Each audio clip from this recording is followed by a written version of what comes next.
የዳግም አባት ከእስር ቤት አመለጠ። ወይዘሮ ዝናሽ ራሷን ስታ ወደቀች። ዳግም አቶ ለይኩን ከቢሮ ወይም ከድርጅቱ እንዲቀጠር ፈቀደለት። አምራን ናሆምና ኑሐሚን አንድ ላይ ቆመው ወይም ደግሞ ተቀራርበው አይኔን አሞኛል እባክሽ አይኔን እልኝ እያላት እያለ አምራን ወደ ቤት ስትሄድ ማለቴ ወደ ቢሮ ስትሄድ ፊት ለፊት አየቻቸው። በጣም ነበር የደነገጠችው። ሰላም ጤና ይስጥልኝ ውድና የተከበራችሁ ቤተሰቦቼ እንዴት ናችሁልኝ? ሰላም ናችሁ? ብያላችሁበት ሰላማችሁ በዝዝት ትርፍርፍ ይበልልኝ የኔ ወርቆች እንዴት ናችሁ? ፈጣሪ ሀሳባችሁንና እቅዳችሁን ያሳካላችሁ፣ ጤናችሁን ይስጣችሁ።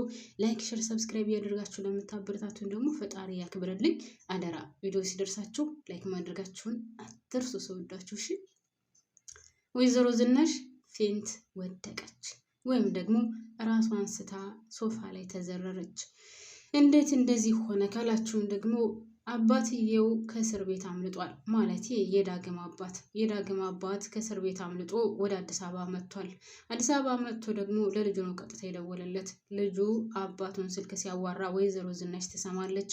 ወይዘሮ ዝናሽ ስትሰማ ማንን ነው እያዋራህ ያለኸው? ማን ነው?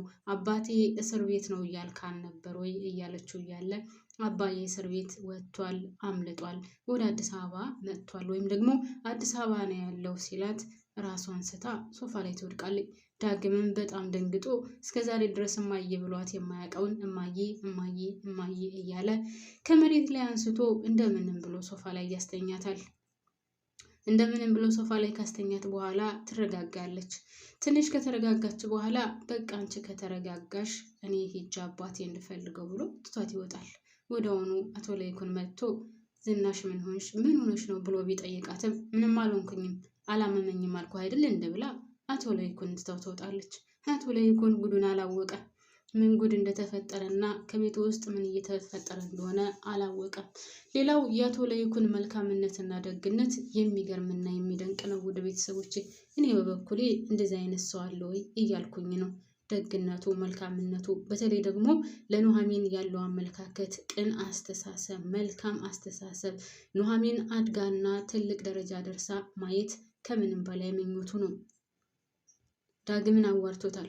ዳግም የኮምፒውተር ሳይንስ ወይም ደግሞ በኮምፒውተር ኢንጂነሪንግ እንዳለው ነግሮታል አቶ ለይኩን። ይህንን ነገር ሲነግረው ደግሞ አቶ ለይኩን በጣም ነው ደስ ያለው። እንደውም ከኔ ካምፓኒ እንደዚህ አይነት ወይም ደግሞ ከኔ ድርጅት እንደዚህ አይነት ሰው በጣም እፈልጋለሁ፣ ስለዚህ 2 ስራ እንድትሰራልኝ እጠይቃለሁ ሲለው ምንድነው ችግር የለውም በደስታ እቀበላለሁ ነበር ያለው። ስራውም ደግሞ በጣም ዳግም የሚፈልገው ነው። አንደኛ ስራ ናሆምን ማገዝ፣ ሁለተኛ ስራ ደግሞ ኑሐሚንን ኮምፒውተር ሳይንስ ማሰልጠን ነበር። በዚህ ጉዳይ ደግሞ በጣም ተደስቶበታል ከሚገባው በላይ። አቶ ለይኩን መልካምና የዋህ ቅን ጥሩ ሰው ነው። ይህንን ነገር ደግሞ ለእናቱ ለወይዘሮ ዝናሽ ሁለተኛው አባቴ ከድርጅቱ ስራ እንድሰራ ወይም ደግሞ ያው የኮምፒውተር ሳይንስ ምሩቅ ስለሆንኩኝ በዛ እንድሰራ ጠይቆኛል፣ ስለዚህ እዛ ልሰራ ነው ብሎ ሲነግራት በፍጹም ይሄ ነገርማ አይሆንም ነበር መልሷ። ያም ሆነ ይህ ስለ ኑሐሚንም አንስቶ ስለነበር እሷንም ኮምፒውተር ሳይንስ እንዳሰለጥናት ጠይቆኛል። ስለዚህ ካሁን በኋላ እኔና ኑሐሚን የምንቀራረብበትና አንድ ላይ የሚሆንበት ጊዜ እየመጣ ነው። እኔና እሷ ካሁን በኋላ አንራራቅም ስትልም ይመልስላታል። እንደዛ ብሎ አናግሯት ዳግም በሀሳብ ጭልጥ ብሎ ይሄዳል። ስለ ኑሐሚን እያሰበ ኑሐሚንን በጣም የሚወዳት ግን እውነት የራሱ ያደርጋት ይሆን? ወደፊት የምናየው ይሆናል። እናም እንግዲህ ከዛ ካምፓኒ ወይም ደግሞ ከዛ ድርጅት ዳግም መቀጠሩ የማይቀር ነው። ለኑሐሚን የኮምፒውተር አሰልጣኝና ለናሆም ደግሞ አጋዥ ሆኖ ነው እዛ ቤት የሚገባው።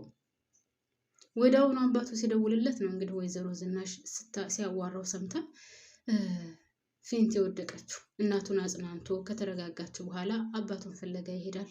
አባትየው ደግሞ እኔ ሳየው በጣም የደበረኝ በነገራችን ላይ ኖላዊ ድራማ ላይ የወይዘሮ ባዩሽ ባለቤት የነበረው ሰውዬ አሰካራ ነው፣ ሲያስጠላ የሆነ ከመስከር ከማጨስ ምናምን ስታዩት ራሱ ያስታውቃል። የሆነ ሰካራም የእውነት ሰካራም የሆነ ነገር ነው የሚመስለኝ ነው በኩሌ። ለማንኛውም ዳግም አባቱን አግኝቶታል።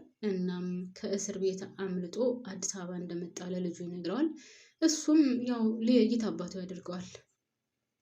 እናቱ ጋር አብሮ እንዳለና ከእናቱ ቤት እንዳለ ይነግረዋል ለአባቱ። እሱም እናትህ ካለችማ ወደ እናትህ ቤት ትወስደኛለህ ነበር ያለው። ዳግም ደግሞ በጭራሽ እዛ ቤት ይዤ አልሄድም፣ እኔ ቤት እከራይልሃለሁ ነበር ያለው። አንተ ቤት የት አምጥተህ ትከራይልኛለህ ብሎ ሲለው ያው እንግዲህ የወይዘሮ ዝናሽ ባለቤት ከድርጅቱ እንደሚቀጥረውና ስራ እንደሚያሰራው ስለዚህ በተዘዋዋሪ ስለተቀጥሬያለሁኝ ብር አገኛለሁ፣ ትንሽዬ ቤት ተከራይቼልህ እኖራለሁ ተባብለው ተስማምተዋል። ነገር ግን እንግዲህ ወደዛ ቤት አምጥቶታል።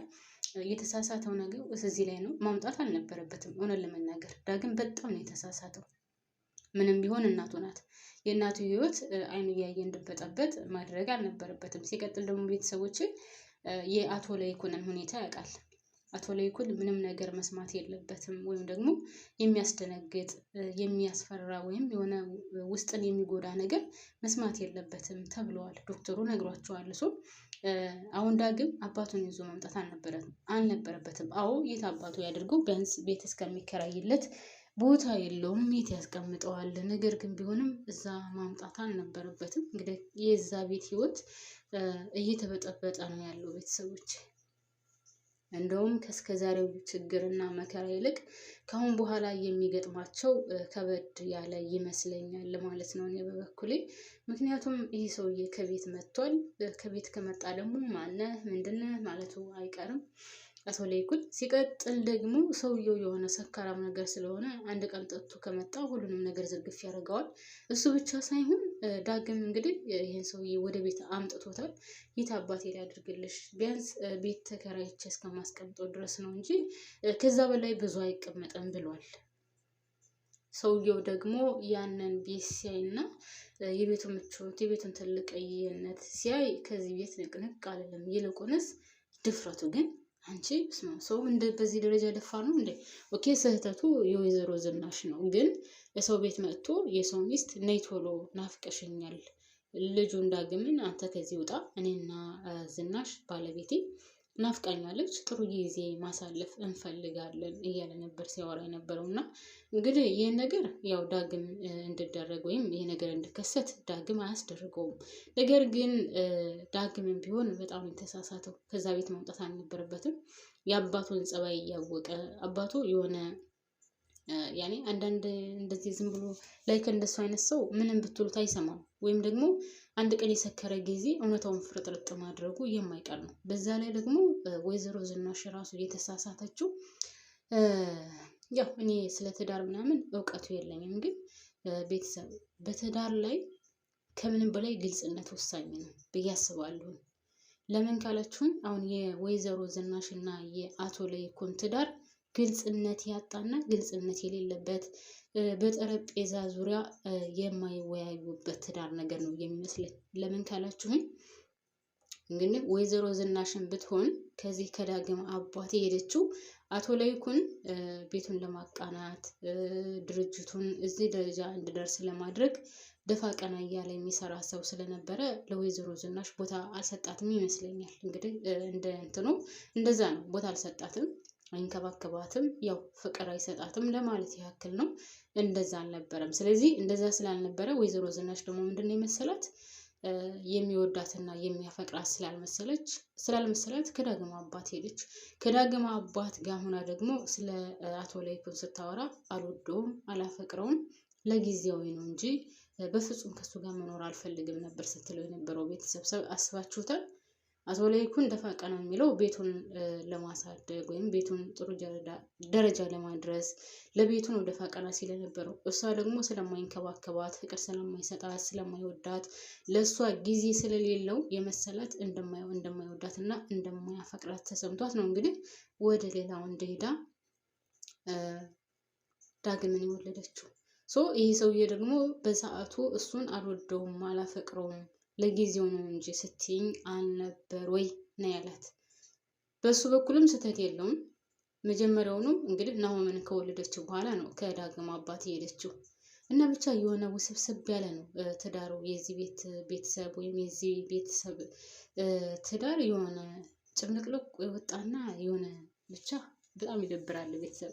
ለማንኛውም እኔ እዚህ ላይ አበቃለሁ። የምወዳችሁ የማከብራችሁ ቤተሰቦቼ ቪዲዮውን ላይክ ማድረጋችሁን እንዳትረሱ። አዲስ የሆናችሁ ካላችሁ ደግሞ ሰብስክራይብ አድርጋችሁ ቤተሰብ ሁኑ። ሰወዳችሁ ማለት ነው።